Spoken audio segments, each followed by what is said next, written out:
का होता है, बहुत कम है।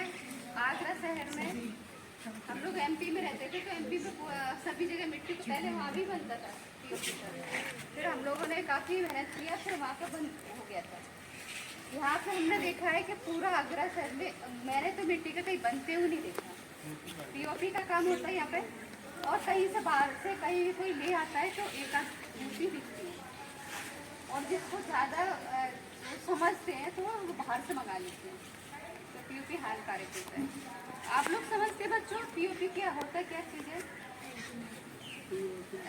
POP plastic of Paris calcium sulphate. जो घर पर जो छत वगैरह आपने देखा होगा, प्लस माइनस का काम होता है, डिजाइन वगैरह बनती है, वो होता है प्लस माइनस का। जो घर में छत का डिजाइन बनती है वो होता है। और दूसरा एक मेडिकल में होता है प्लास्टिक पेरिस, वो जिसमें हड्डी टूट जाती है तो पट्टा चढ़ाते हैं प्लास्टर, वो होता है, उसकी मूर्ति बनती है।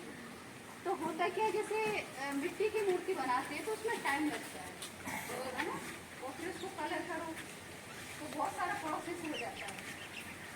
पीओपी की मूर्ति लोग इसलिए बना रहे हैं कि ये जल्दी बन जाता है। इसका जो मटेरियल मंगा लिया, बोरियां मिलती हैं, मंगा लिया, फिर ये सांचे में डाल के और बना लेते हैं। तो होता क्या, उसमें बहुत अच्छी शाइनिंग वगैरह आ जाती है। मूर्ति जैसे होती है उनका सारा जो भी उनका फेस वगैरह जो भी बने होते हैं वो अच्छे से क्लियर आ जाते हैं। और उसमें जो कलर होते हैं वो वाटर कलर नहीं होते। जो मिट्टी का मूर्ति बनती है उसमें वाटर कलर यूज करते हैं। और जो भी पीओपी का काम होता है उसमें ऑयल पेंट होता है, केमिकल कलर, तो वो हमारे लिए हानिकारक होता है। आपने देखा जैसे अभी मैंने बहुत सारी चीज़ आपको बताई थी, जैसे हम लोगों को ऑक्सीजन की जरूरत है, हम लोग जिंदा किसकी वजह से है? अगर ऑक्सीजन नहीं मिलेगा तो हम लोग सारे खत्म हो जाएंगे। आपने देखा पहले गौरैया थी, अभी है क्या गौरैया? कौवे कम हो गए, कौवे भी बहुत कम है। मोर गिद्ध भी नहीं है। पहले पक्षी मरते थे, जानवर मरते थे, तो बहुत सारे आसपास गांव के देखो गिद्ध बहुत सारे घूमते रहते थे। चीले घूमती थी, अभी चीले दिखती है बहुत कम दिखती है, कहीं पे दिखती तो दिखती है। तो जो धीरे धीरे जो हमारा जो ग्लोबल वार्मिंग हो रही है, परेशानी हो, जो मतलब प्रदूषण फैल रहा है, उसकी वजह से धीरे धीरे जो सारे खत्म होते जा रहे हैं। पक्षी धीरे धीरे, पहले पक्षी खत्म हो गए, फिर जानवर, फिर इंसानों का नंबर धीरे धीरे स्लो तरीका से तो पक्षी का नंबर आ गया, पक्षी खत्म होने लगे, जानवरों का नंबर, फिर इंसानों का नंबर। अगर हम नहीं सुने तो आप बच्चे हैं, आप देश का भविष्य हैं, तो आपको सुधरने की सबसे ज़्यादा ज़रूरत है। जैसे हम लोग ऐसा रहे, इन हम लोगों का जीवन हो गया है ना, आपका जीवन पूरा पड़ा हुआ है, तो आपके लिए क्या बचा है? कुछ बचा है? आपके बड़े बूढ़ों ने क्या छोड़ा है आपके लिए? सिर्फ पैसा मायने नहीं रखता। आपने देखा है जब भूकंप, बाढ़ जैसे तूफान वगैरह से चीज़ आती है, तब पैसा, जो भी आपका धन दौलत खेत होता है, तिनके की तरह बहे चले जाते हैं। देखा है, आप न्यूज़ में देखते हो, पेपर भी पढ़ते होगे, तो इतनी दुर्दशा होती है। जब हमारा जो प्रलय होता है धरती पे, देखा हो ना, बाढ़ वगैरह भूकंप देखे हैं ना, टीवी आते रहते हैं ना, तो तब कैसा तांडव मचता है। तो ये सारा हो रहा है ग्लोबल वार्मिंग की वजह से। कर इंसान ही रहा है, पर आप बच्चे हैं, तो आपको अगर सुधरने की जरूरत है। अगर आप सुधर गए, थोड़ा सा अपने आप को चेंज किया, तो बहुत कुछ कर सकते हैं। एक इंसान भी बहुत कुछ कर सकता है। हम दोनों सभी जगह घूमते रहते हैं, चेंजेस आ रहे हैं, पर एकदम चेंजेस नहीं आते, मेहनत करनी पड़ती है। तो आप लोगों को भी मैं आप लोगों से बस इतना चाहती हूँ कि आप थोड़ा मेहनत करें, जैसे हम लोग काम कर रहे हैं, वैसा इस तरह का काम नहीं करें, पर इन्वायरमेंट का जैसे किस चीज़ से अच्छा हो सकता है हमारा पर्यावरण, किस चीज़ से हम लोग अच्छे से रह सकते हैं, हमारा पास पड़ोस में लोग कैसे अच्छा रह सकता है, इस तरह से आप लोग कर सकते हैं। जो भी आपके आसपास पेड़ होते हैं उनकी सुरक्षा करें। मेन चीज़ है, जंगल खत्म हो रहा है, जंगल को बढ़ाना है। गाड़ियाँ रोडों पर नहीं दौड़ानी, बड़े वाहन होते हैं उनका इस्तेमाल करें, उसमें बहुत सारे हो जाते हैं। डीजल पेट्रोल बचाना है। डीजल पेट्रोल हमारे लिए ज़्यादा समय तक के लिए नहीं है, कोयला भी हमारे लिए ज़्यादा समय तक नहीं है। बिजली किस चीज़ से बनती है? कोयले से बनती है, जानते हो ना।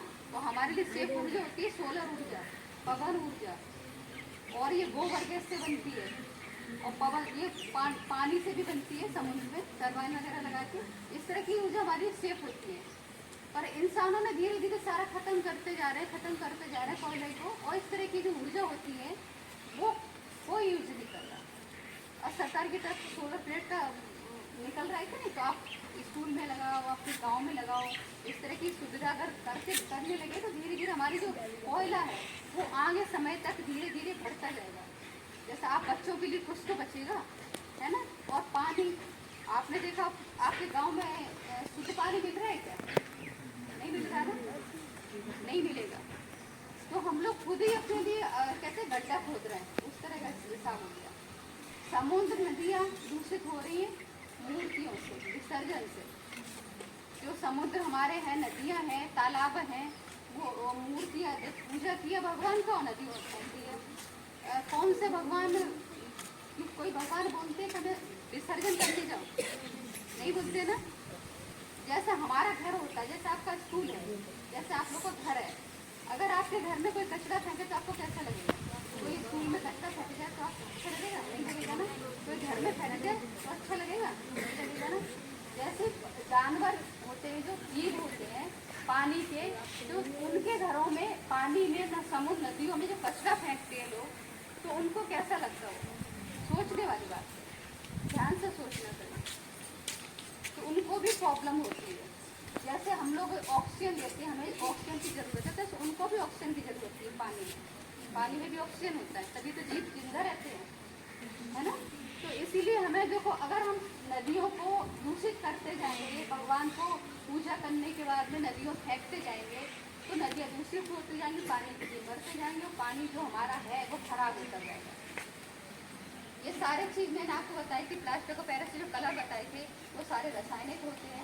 अगर नदियों में डालेंगे तो नदियाँ दूषित होंगी, पानी के जीव तो मरेंगे और नदियाँ दूषित होंगी। उस पानी से क्या होता है, किसान लोग सिंचाई करते हैं, जानवर पानी पीते हैं, पक्षी पानी पीते हैं, तो वो क्या, दूषित पानी से अनाज उगेगा, फल सब्जियाँ उगेंगी, हम लोग खाएंगे, हम लोग होंगे बीमार। भैंस का चारा सुरक्षित बचा है क्या? भैंस के चारे को भी किसान कीटनाशक डाल देते हैं। सब्जियाँ कोई सुरक्षित नहीं है, फल कोई सुरक्षित नहीं है, तो हमारे लिए क्या सुरक्षित बचा है? आधुनिकता के दौर में धीरे आगे बढ़ने के, पैसा कमाने के चक्कर में मनुष्य अंधा होता जा रहा है। तो थोड़ा सा हम अगर चीज़ का ध्यान रखेंगे कि अपने लिए क्यों, दूसरों को भी जीने, तब कहीं तक थोड़ा सा अच्छा कर पाएंगे। तो मेन चीज़ अभी गणपति जी का है, तो जब भी विसर्जन होता है, देखो नदियों में बहुत सारा चीज़ डाल दिया जाता है। जैसे 11 दिन का गणपति जी का होता है, 9 दिन का दुर्गा जी का होता है, 11 दिन पूजा में जो भी आपका डेकोरेशन वगैरह है, लास्ट कन्या बोरियाँ भर भर के, और मैंने देखा है ना, जो हम लोग खड़े होते हैं तो बोरियाँ भर भर के, और वो सारा होता है। दूसरा आप बैनर वगैरह भी जो भी लगाते, झांकी समिति के लोग, इस गाँव की फलाना समिति का ये मतलब झांकी होती है, तो बैनर भी तक उसमें डाला था। तो बैनर खुलेगा क्या? प्लास्टिक पेरिस की मूर्तियाँ नहीं खुलेगी, सिर्फ मिट्टी की खुलेगी। तो पीओपी एक तरह का रासायनिक होता है, उसमें कलर वो भी रासायनिक है, तो उस तरह की मूर्तियाँ नहीं खरीदे। भले आपके घर में कैलेंडर है, मूर्ति है, उसी की पूजा करना। देखो भगवान की पूजा करते सिर्फ हमारे अंदर श्रद्धा होनी चाहिए, भाव होना चाहिए, तब भगवान सुनते। ऐसा नहीं बहुत सारा आडम्बर करके दिखाएंगे तो भगवान उससे सुन नहीं लेंगे। अगर आपके अंदर श्रद्धा नहीं है, वैसे ही दिखा रहे ढोंग कर रहे हैं, तो कोई भगवान सुनने वाला नहीं पूजा करेंगे, वैसे ही हाथ जोड़ लेंगे तब भी भगवान सुनेंगे आपको, बस सच्चे मन से बोलेंगे। इसी को ध्यान में रखते हुए थोड़ा सा हम मिट्टी के गणपति जी आपको